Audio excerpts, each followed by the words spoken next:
CEOs from different major corporations to give us keynote speeches. This year with Jensen, we want to do something different. So we're gonna have our presidents, CASPA presidents, Mingyu and Tony, to have a chat with Jensen, a fireside chat. So at this point, ladies and gentlemen, I would like to invite you all stand up. Let's all stand up and let's give our warmest CASPA style welcome to Jensen Huang.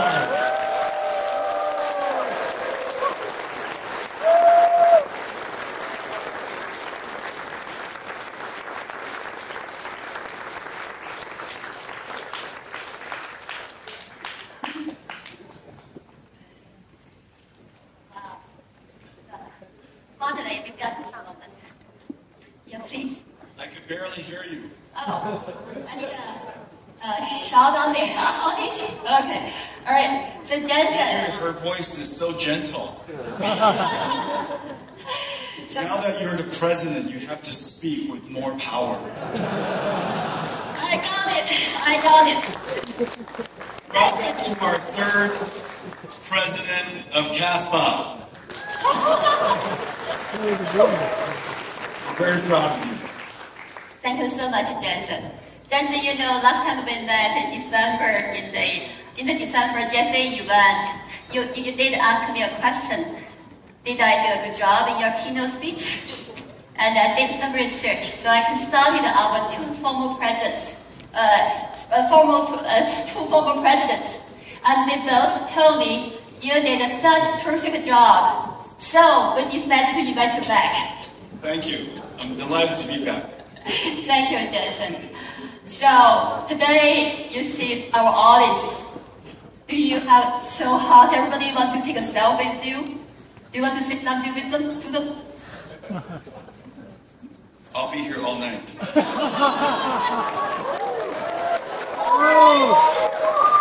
a great answer. Everybody just become a peaceful mind now. All right, I think the next question will be Tony. Yeah. Turn right. Turn right. Okay. There is a buzzer. It's very technical. It's our fault. Okay, maybe. Charles, 你好。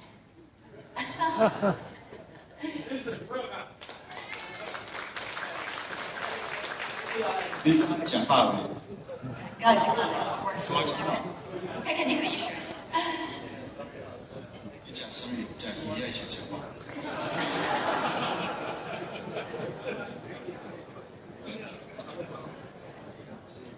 Charles and I started our companies the same year. Yeah, right. Supermicro is also 30 years old. NVIDIA is also 30 years old. Yeah. I am trying to buy some time for Tony. Thank you. Because when you're up here, you have to. We're on the same team, and so when Tony has technical difficulties, because I'm a professional, I can tell that he needs assistance.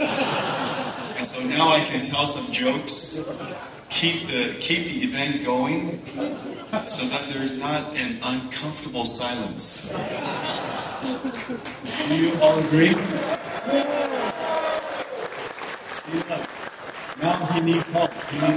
He needs technical assistance. It's okay, take your time. Okay, I'm back. Sorry, you can continue with your... Sorry. Go ahead. Okay. Okay, Tony. Take it away. So, in fact, I want to ask some technical... Technical questions are my favorite. So, NVIDIA was founded in 1993. In the past 30 years, technology is always in NVIDIA's DNA. You have 3D graphic in 1993, GPU in 1999, and CUDA 2006. AI 2012, and so on. So there's so many companies using NVIDIA technology to do their daily jobs. Okay, so we always follow the NVIDIA technology development, and we found out that for every new technology emerged, NVIDIA product is there. Right? For example, when people doing Bitcoin mining, NVIDIA product was used. Right? And also for the AI, NVIDIA product, GPU is used. And now, this year, ChatGPT is again NVIDIA product. So there must be some secret recipe within this company.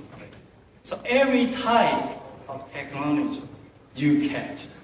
So can you tell us something about you and the team do differently compared to other companies? So I heard you have a different management style, and how did you do to make this company so great every time to catch all these new things? Well, that first question is pretty hard. If it's a secret and I tell you tonight, then it won't be a secret anymore. Sorry about it. Okay. We want to know. Let's see. I'll tell you in a second.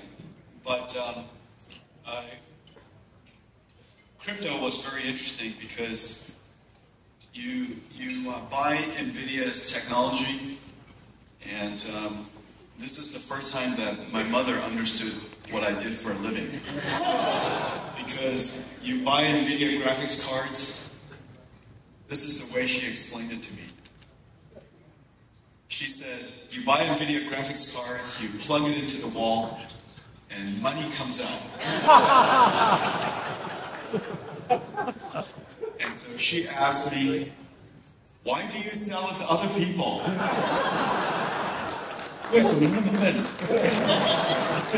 Makes sense, right? Yeah. NVIDIA was founded to do accelerated computing. Our observation was that the CPU, or general purpose computing, was very important. It was obviously the most important invention in human history. But if we added something to the CPU as a companion to accelerate the workload that the CPU is not designed for. Because, as you know, the CPU is a general purpose computer. It can do anything, it can do everything. But if you can do anything and you can do everything, obviously, you don't do something extremely well. And so we made the observation that you can add something to the CPU to accelerate very important workloads. And if you accelerate that workload, then you can reduce the cost, the energy of that workload, that application, or you can solve applications that were not possible at the time. So accelerated computing was invented 30 years ago by us, and we pursued it for 30 years. And if you followed what I just said, at all times, there's something that you can make more cost-effective. And at all times, you can find something new that was not possible before that can be possible soon. Now, of course, the problem is not the chip. The problem is no chip can accelerate everything. Because if you can accelerate everything, it would just be the CPU again. And so you must be accelerating applications that are difficult, and you have to solve the problem with software. And that's why NVIDIA is a software and architecture and chip company. And in order for you to solve the software problem, you have to find the future applications. And you have to have your architecture has to be flexible. But we're constantly looking for future applications to enable or to enhance. And some of the ones that I'm very excited about right now, of course, you've seen many. We made a very good decision in the beginning that computer graphics is a very difficult problem to solve for a very long time. And we've been solving it for 30 years, and we're still solving it. And we, of course, discovered artificial intelligence. Of course, we discovered generative AI. Some of the things that I'm very excited about that I think will be important in the next 10 years. Robotics, of course, was very important in the next 10 years.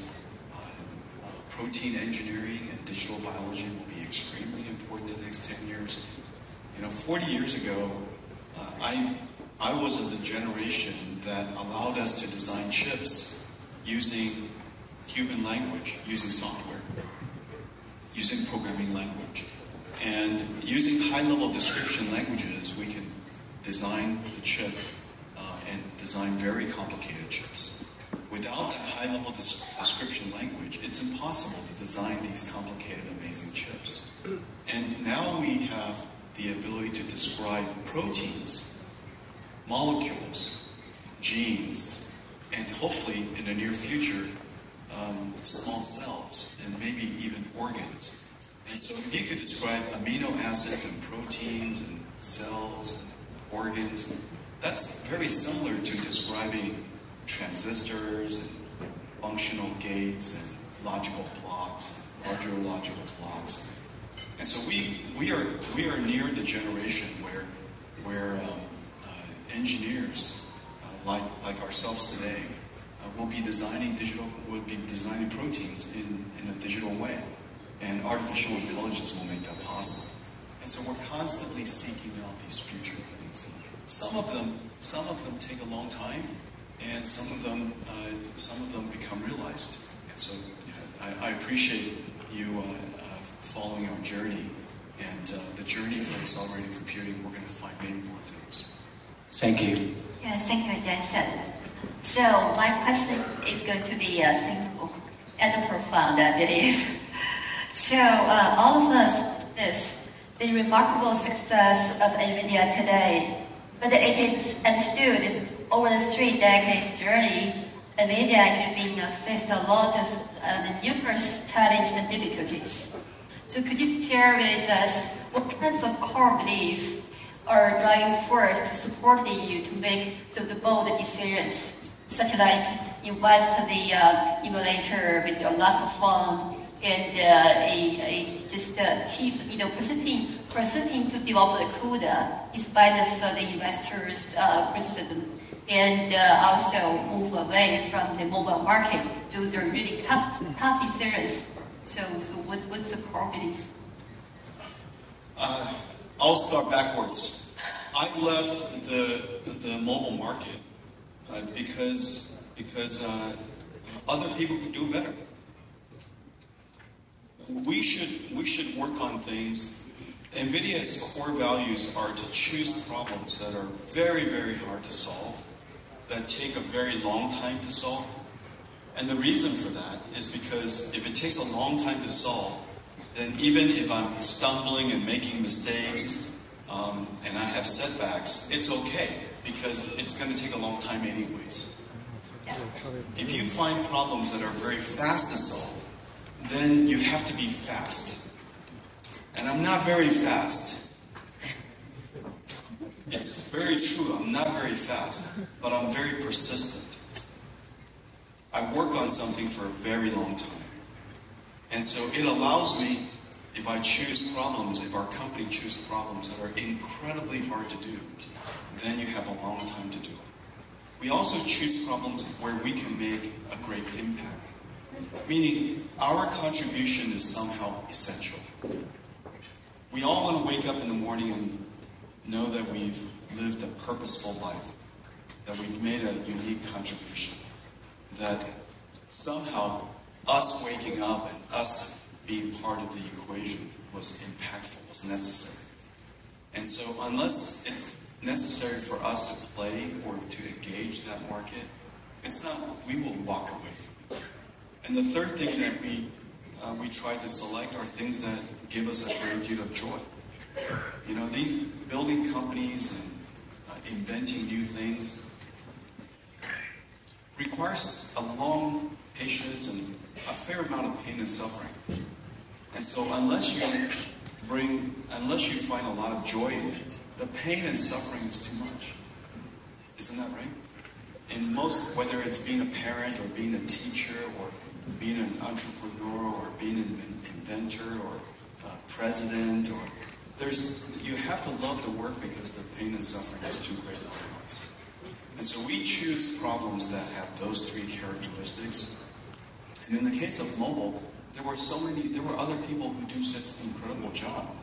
You could see that MediaTek does an incredible job, Qualcomm does an incredible job. There's no reason for us to go do that anymore because other people do such a good job.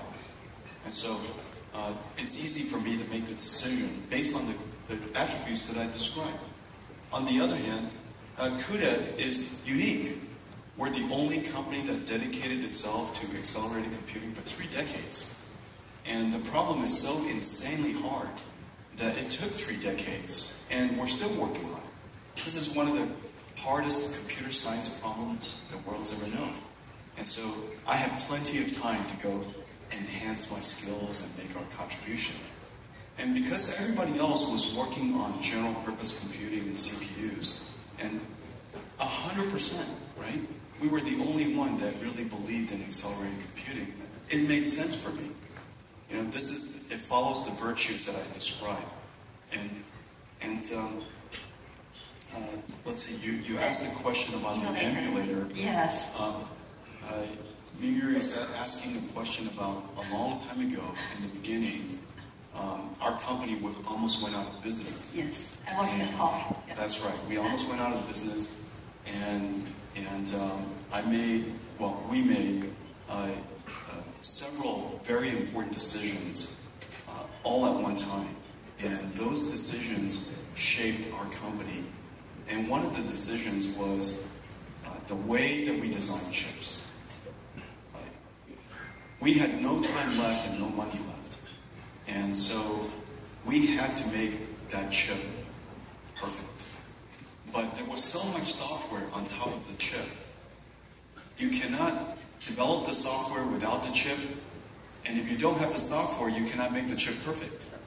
So this is the chicken or the egg problem.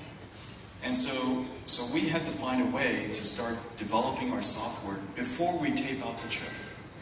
And so we contacted a company called ICOS. And they had a machine called an emulator that lets you develop the software in concurrent with developing the chip. But the machine was very expensive, and it consumed half of our company's money. And we already had no time left in our company's life, and I cut it in half. But unfortunately, we needed to have a perfect chip because we would be completely out of money anyways. And so I had no choice but to make the chip perfect. And on the day that we taped out the chip, we went directly to production without seeing the chip. And the reason for that is because I believed it was perfect. Well, that methodology of designing our software and only taping out the chip when we know that it's perfect, and when we tape out the chip, we go directly to production because it's perfect, that methodology has stayed with our company to this day. And so today, when I tape out a chip, even though it is the world's largest chip, I believe it is perfect, and I go directly to production. And the way we think about it in our company is you cannot unlaunch a rocket, so make it perfect. And so all of these decisions shaped our company's culture and shaped our character. And so I appreciate you asking. Wow. I hope we all learn from that.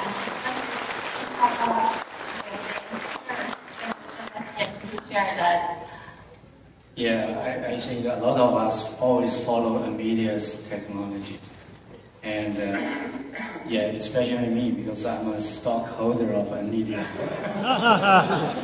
Yeah, I remember last year during the GSA, you mentioned that you can bring the stock back. So I should sell my house and all in NVIDIA. My next question is, besides the in-house technology development, right? Looks like just now you also mentioned that there's a lot of acquisitions, such as Neuronex and DeepMap, and also OmniML. In fact, the later two, I happen to know their CEO. That's why I know, okay, they get bought by your company. So I just want to ask, okay, what did you see? Looks like they are in automotive and also edge computing area, right? What did you see, and what do you think about the automotive and also edge computing? And you can tell. Let's see. The companies that we bought, well, first of all, we prefer to build. We prefer to invent. And the reason for that is because that's what we come to work to do. We're builders, we're inventors, we're innovators. And so at the core of our company, we prefer that. However, no company has all the smartest people in the world. And no company has all the smartest ideas in the world. And in the examples of the companies that I purchased, that we acquired or combined with us, in the case of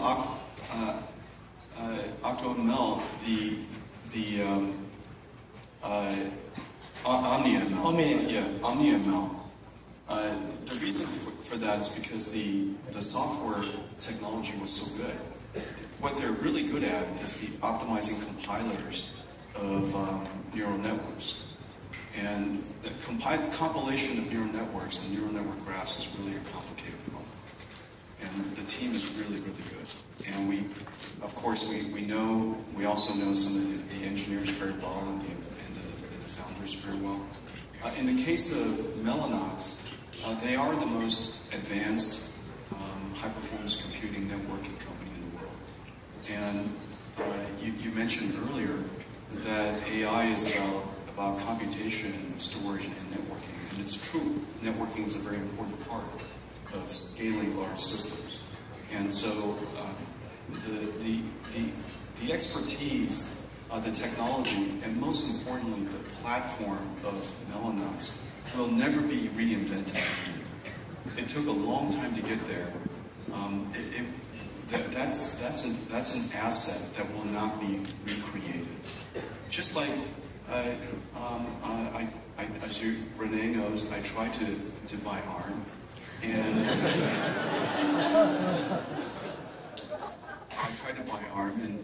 and now I finally bought ARM, but just a very small share. The reason why I tried was because ARM is a one of a kind. You will never create another ARM. In the rest of time, there will not be another ARM. And there are things that are one of a kind. There are things that are replaceable. And I prefer to buy things that are once in a generation, once one of a kind asset that, in combination with our company, allows us to do something special. And but anyways, I'm always looking to buy things. And so, if you have a good idea, let me know. Yes, thank you. In fact, I also bought ARM shares. It's a good investment. Hold on to it. All right. So here's the next one, Jensen. So, Jensen, we heard you talk about the AI democratization a lot, which is very inspiring. And we saw NVIDIA has made significant inroads in healthcare, biology, manufacturing, heavy industry, especially digital twins, with AI technology. So additionally, in what other domains do you foresee NVIDIA driving the democratization of AI? First of all, AI is the automation of intelligence.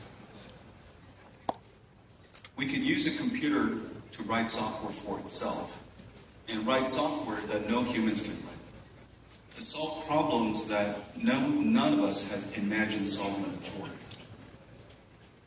However, AI is expensive to build because these systems are large. It takes a lot of computation to write software. And the industries that can afford it are the ones with the most data and the most computing expertise and the most scale, most money. And those industries tend to be large consumer internet companies. And I think that that's terrific. It's terrific that we're advancing AI for some of the largest computer science problems. However, there are many vertical industries that don't have the computation scale that consumer internet companies have. But the problems are very important to solve. For example, digital biology. For example, bringing AI to chip design. Chip design is a big industry, but it's not a very big industry. And not very big industry as consumer internet. And so we have to make an effort to bring AI to enable industries like chip design and EDA and CAE and physics and climate science and digital biology and material sciences. Very important industries that can benefit from AI. And so we've made it our purpose to enable every company in the world and every industry in the world to be able to access AI. And I do believe that that's going to make a great contribution to the advancement of industries and science beyond the very important work of consumer internet. And so that's what we're doing. Thank you so much, Jensen. Okay, Jensen, just now you mentioned Mellanox is the best connectivity company in the world. In fact, I'm working at Broadcom. I'm also working on the connectivity. You're also making very good connectivity. So you're awesome. Yeah, Broadcom. I meant to say that Broadcom is excellent. Thank you. So my next question is, what do you see the next technology? I have to be careful here. It's okay. Everything I say is going to offend somebody. Please, in the future, please identify yourself. So I can be complimentary right away. Yeah. So what's the next technology type you see in the near future? So you can share. What's the next technology? Type. Big wave. Big wave. Yeah. Big wave. Well, the wave that we're in today is just beginning, and this wave is not nowhere near too late. It's just in the beginning. The first wave, of course, is that the computing architecture, the computing style that was invented in 1964, the year after I was born. Central processing units and general purpose computing. That form of computing lasted 60 years. If you remember IBM System 360, and in my generation, we had to read the manuals to learn about computer architecture. The IBM, one single press release, one single company described central processing unit, I/O subsystem, virtual memory, direct memory access, binary compatibility, scalable architecture. Well, just about everything. Everything about modern computing was described in 1964 by IBM. And we've been using all of these words for a very, very long time. And as you know, although there's still plenty of innovation to be done, the amount of computation the world needs is so great that this is now the moment for accelerated computing. This is the reason why NVIDIA is growing so fast. Because the model that we created called accelerated computing allows computation to be done orders of magnitude more efficient, more energy efficiently, and cost effectively. The second wave that is happening is because of accelerated computing, a new form of programming model has emerged. We used to program our computers with computer engineers, programmers. Now, in the future, anybody can program a computer because the computer programs itself. And so the programming language of the future is human language, us. Talk to it, write to it, show it examples, and the computer will write the programs to execute it by itself. This is the AI generation, and it has not only changed the type of, revolutionized the type of applications that we can write, There's no programming to do. You assemble AIs. Well, what does that mean? Assembling AIs is like assembling teams. This is what we do all the time. When we're solving a problem, we assemble teams of specialists. And we ask the team, we give the team a mission. And we give it resources. And the team achieves a result. That's the way software is going to be written in the future, right now. This wave is just in the beginning. So I think in 10 years' time, a computer will be unrecognizable to you today. This is what the revolution is going to happen. And so after 60 years, we're going to change computing in a very profound way. This is the next wave. Thank you. Looking forward to that.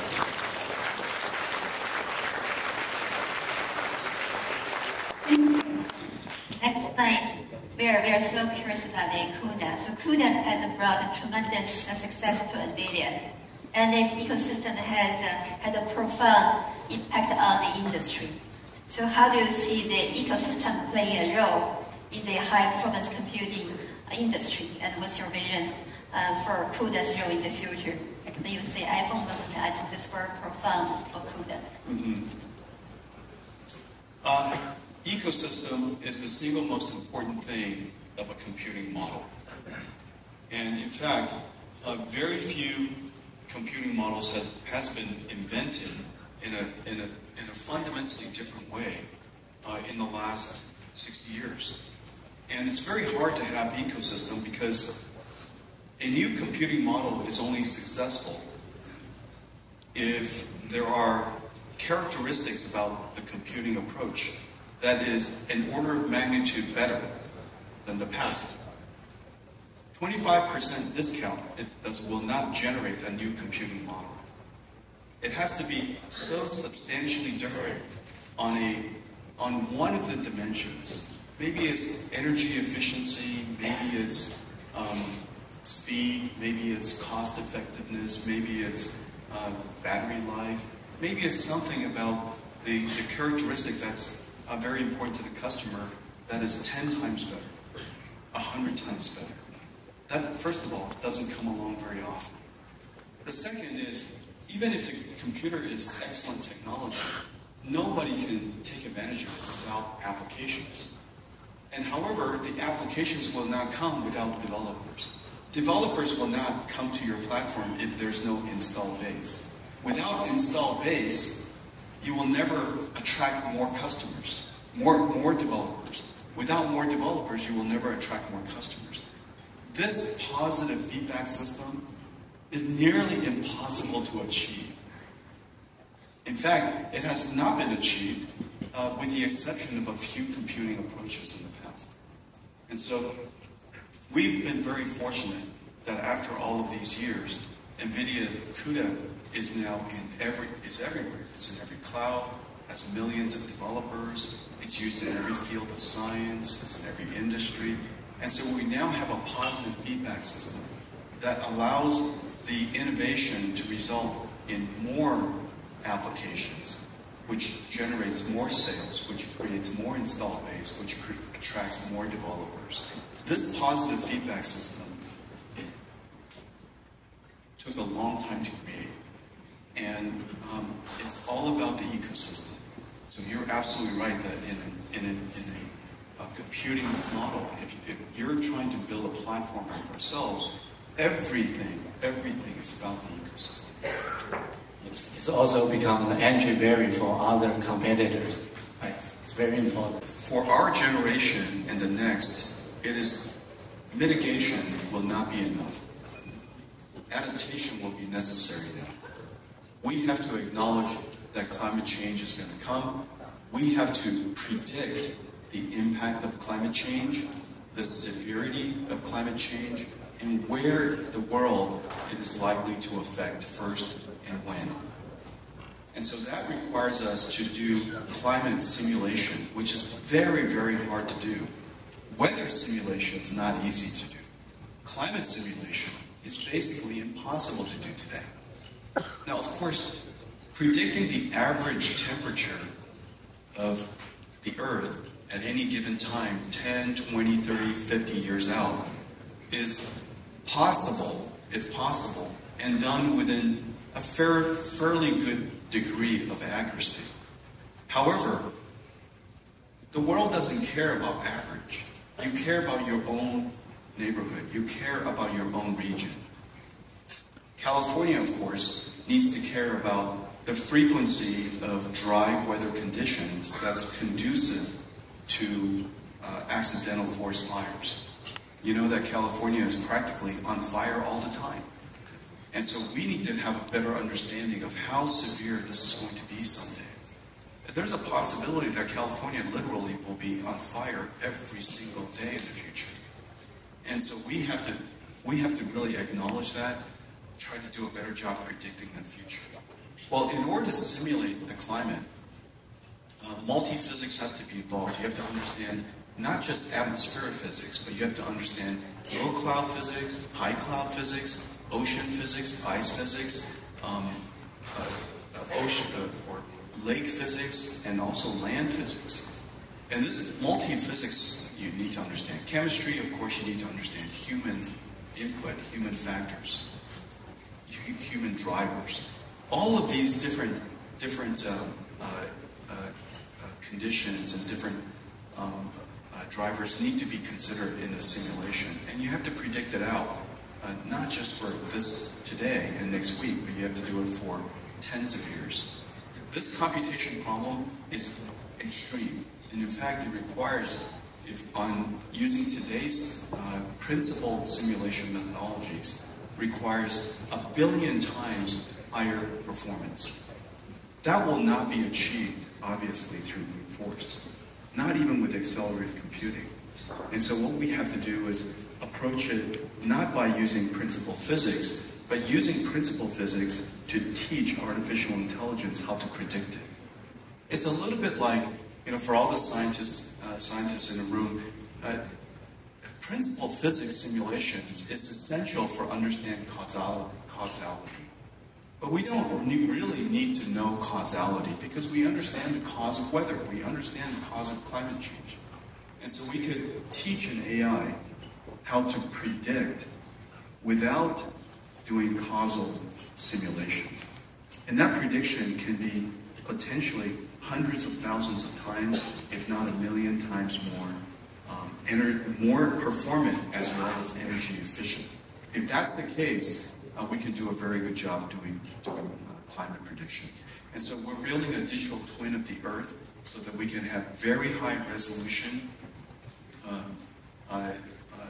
climate simulations in the future, considering all of these various forms of physics. And by doing so, each one of the regions around the world could understand, could have a better feeling for what is their adaptation strategy that has to be executed and when. And so that's the purpose. Wow, thank you so much, Jensen. I think now everybody knows what is Earth 2. Thank you. So my very last question, sorry, Jensen, we keep you here also questions. I'm happy to answer questions. Yes, so... These are very difficult technical questions. for a Saturday night. We're sorry for that, Jensen. So very last one, I promised. So I noticed you and Lauren founded a family foundation to support STEM and other great causes. How would you like to inspire the young kids to get into the STEM path with our future? Yeah, in fact, I need to add something because today we have a lot of high school scholarship winners and say something to them and try to encourage them in their STEMs. I think the best way to inspire is to, one, show example. Lead by example. Leading by example because the work that, obviously it's because of our STEM background, that we're able to do the work that we do in semiconductors, artificial intelligence, and computing. All of the work that this room contributes to one of the most important industries in the world would not be possible by a foundation of STEM. And so if you want to make a great contribution to the future of the world, this foundation allows you to do the type of work that we do today and beyond. And this industry is recognized, obviously, by so many people in the world as singularly the most important industry today. It is at the center of almost all discussions today. This is one incredible industry, and with a STEM foundation, you can be part of it and help contribute to some of the greatest challenges and hopefully some of the most unbelievable inventions of the future. This is having a STEM foundation is the reason why I'm here, and I'm continuing to advance my own STEM learning. One of the things about being an engineer, of course, your education never finishes, isn't that right? Yes. And so we dedicate ourselves to learning, and in fact, Saturday is my learning day. It is. I dedicate a lot of time on my Saturdays to advance my own learning, and I learned a lot today. And so I would encourage the next generation to seriously consider and be inspired by this. It is one of the most joyful ways of building a career. STEM will teach you how to reason, how to think from first principles. Of course, you'll have the foundations of the most important knowledge that's essential for many industries, and it could lead you to a whole bunch of different careers. And so I definitely advise you to seriously consider STEM. It has brought my life great joy, and I know that it's going to bring your life great joy. Thank you. Thank you so much. I think we probably have a chance to open the floor for very few questions. So I think over there, I got the microphone to the probably I really couldn't see much, so third table there. Get the microphone there. Yeah, get it. Okay. We're family, right? You can just walk up. It's okay. Tony spent the whole night telling me we're family. Come on. Yes, we are family. Yes. We are family. Yeah, please. Thank you, Jensen. My name is Huang. As you can see here, we have many young professionals today attending this event as volunteers. So what's your advice for us young professionals? How can we best navigate our careers in such fast-changing AI era? Thank you. I appreciate that. First of all, Anirudh is an excellent CEO. I am very, very impressed by him. His deep technical knowledge of computational sciences and his own background in artificial intelligence is going to be very important for the future of Cadence. Let's see. I'm going to first say something that's a little bit counterintuitive. And in fact, it is my own personality. My first job was AMD. Well, actually, my first job was Denny's, and I climbed the corporate ladder at Denny's. I started as a dishwasher, and then I was promoted to busboy, and then I was promoted to waiter. And if I were still there, I would be CEO of Denny's today.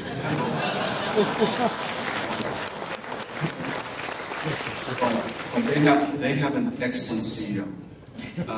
Kelly Valade is an excellent CEO. I met her recently. She bought me breakfast at Denny's. And my second job was AMD, and I loved AMD.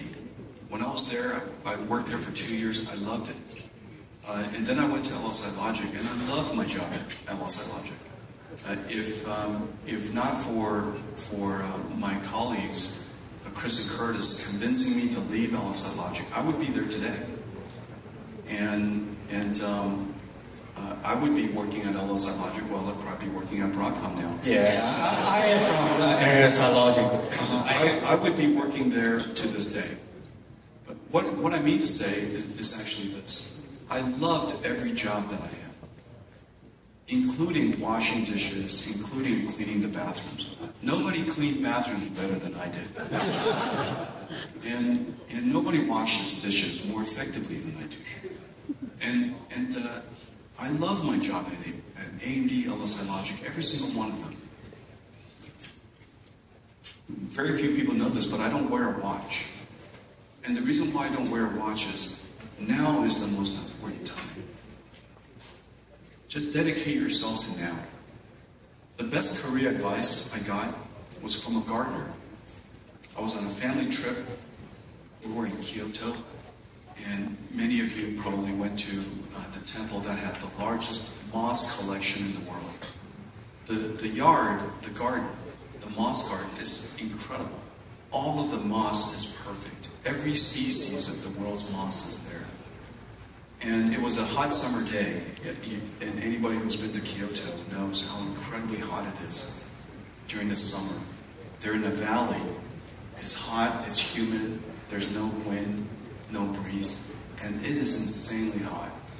And all of the tourists were walking by, and my family walked by this old man that was on his squatted down, working on the moss. And I walked by and I noticed he was using a bamboo tweezer.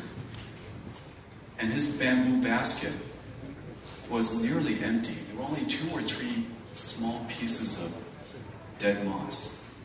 And I asked him, "What are you doing?" And he says, he is taking care of his garden.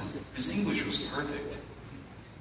And I asked him how long he's been working there. He said he's been working there for almost 30 years. And he said that this is his garden. And I asked him, but this garden is so big. And your tweezer and your basket is so small. How can you take care of the whole garden? And he said something that is perfect. He said, "I have plenty of time." And in fact, that's the best career advice I can give you. Most of the time, I wait for things to come to me. I'm rarely chasing things. I don't have a watch. I'm focused on now. I'm enjoying my job. I'm the longest running tech CEO in the world, as you know.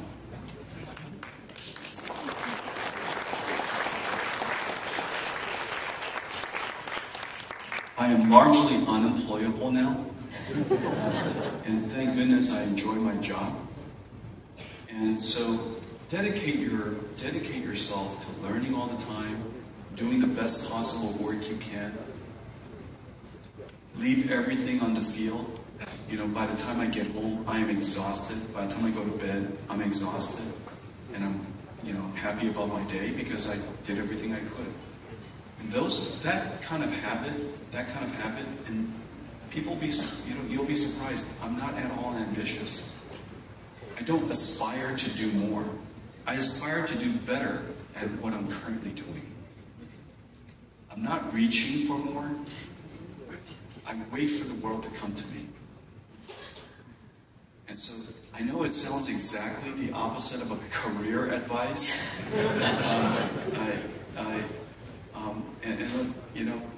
People who know me also know NVIDIA doesn't have a long-term strategy.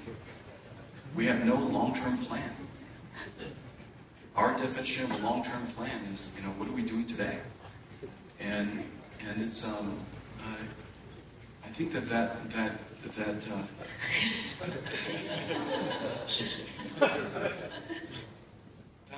I know that is almost counter your career strategy. But I think the advice that he gave me was a very good one. And you have plenty of time. Enjoy your work.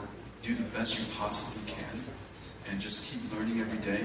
And good things will come to you.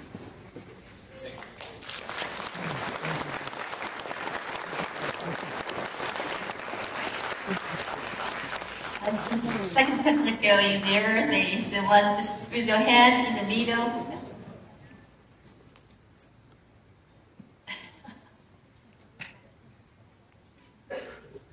Hello, Jensen. Hello. My name is Jensen. I'm the Secretary General of CASPA this year.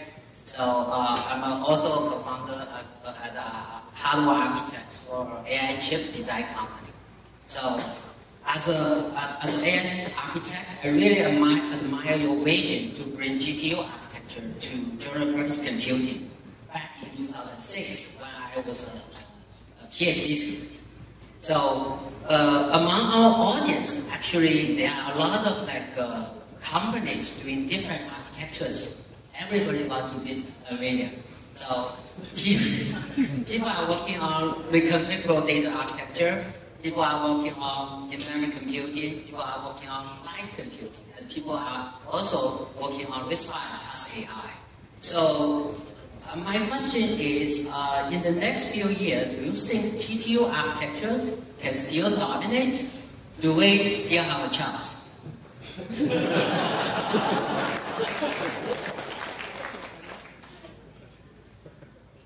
You have a chance, but not much.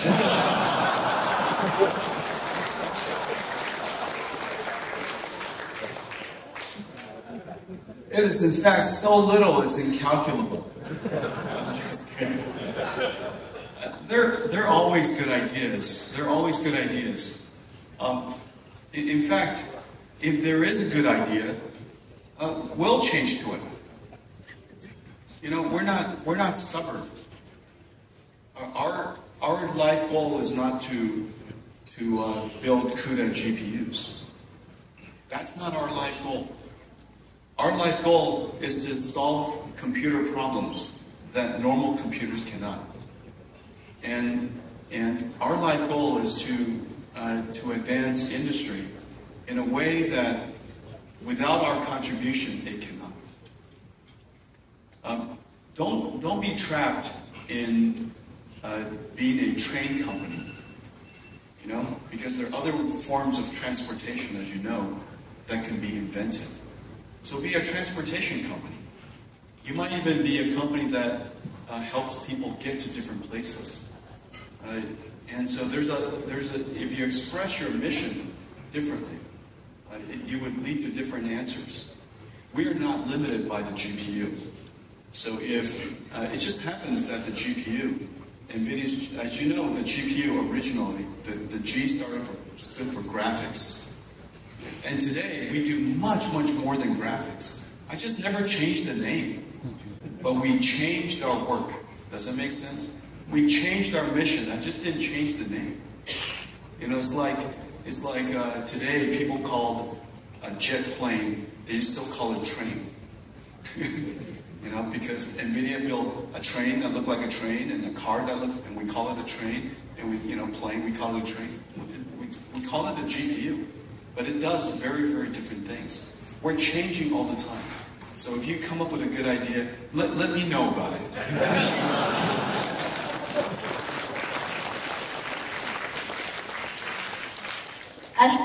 Thanks so much, Jensen. I think the last question will give our high school student, give them a chance to get the inspiration from Jensen. Yeah, over there, I think there's a girl over there. Yeah. Hi. Oh, actually, she come up. Come on up. Why don't you come up on stage? Okay, yeah, sure. You dressed so wonderfully tonight. You might as well come up on stage.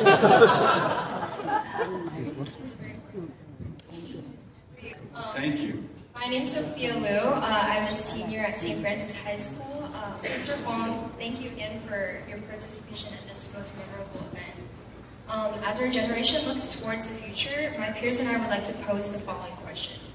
What qualities as a leader helped you to spot the early potentials in GPUs and take advantage of their technology that eventually led to pivotal advancements across all industries? Yeah, I appreciate that. First of all, at the very beginning, when I was answering the question, you heard me, in fact, reason from first principles why NVIDIA can be successful. And the reasoning was simply that general purpose computing is going to be very impactful for society. The invention of the CPU is the single greatest technological invention of humanity. And yet, it's general purpose. It does everything, does anything. And there's a principal belief, and it's sensible to this day, that something that does everything and anything surely won't do any one thing incredibly well. The only question is that one thing valuable to do? And we believed that we will find that if we could create an additional way for the computer to work, accelerated computing, that eventually we will discover an amazing application. And of course, the first really fantastic business decision that we made was selecting computer graphics. That was a very hard problem back then. It took $1 million supercomputers to generate the type of graphics that we do so cost effectively today. And so that was an excellent choice, an excellent business choice.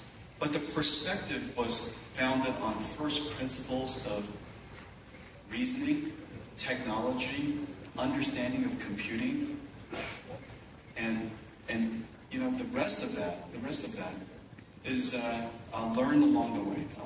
That's number one, is, you know, reason through problems from first principles. Always. I still reason from first principles. Just about every business decision we make. And so when I answer a question, if you go back and think about my answers, in every single case, I didn't tell you the answer, I reasoned through the answer. Okay, and so that's kind of the way I think, and I think it's a good tool for thinking about making decisions, reason from first principles. The other leadership characteristics are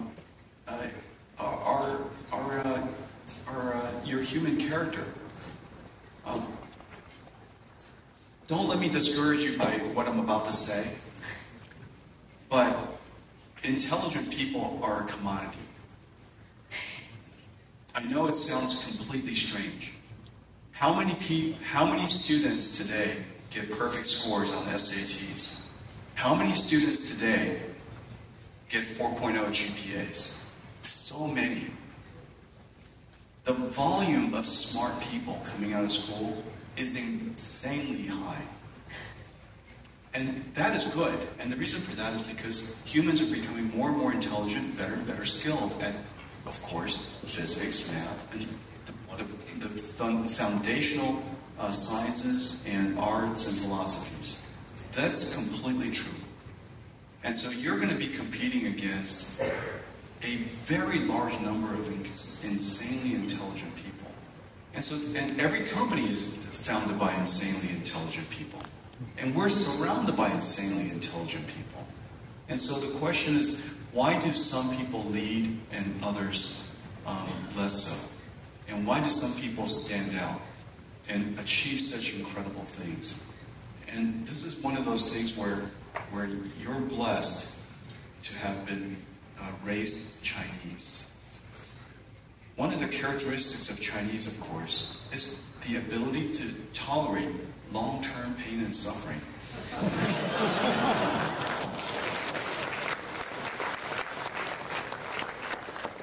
If you've been raised by a Chinese parent, you have enjoyed a lot of pain and suffering. Isn't that right? And so, in fact, the ability to endure pain and suffering is called grit, G-R-I-T, grit. It is now recognized as one of the most important characteristics of successful people. And so, I wish upon you a lifelong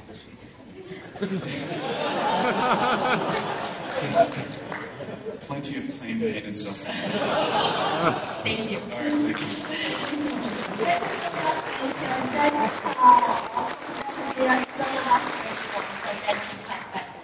We are so much thrilled to have you with with us tonight.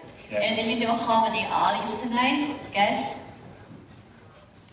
666. Alright, this number. 666. It should be 888. Next year. Next year.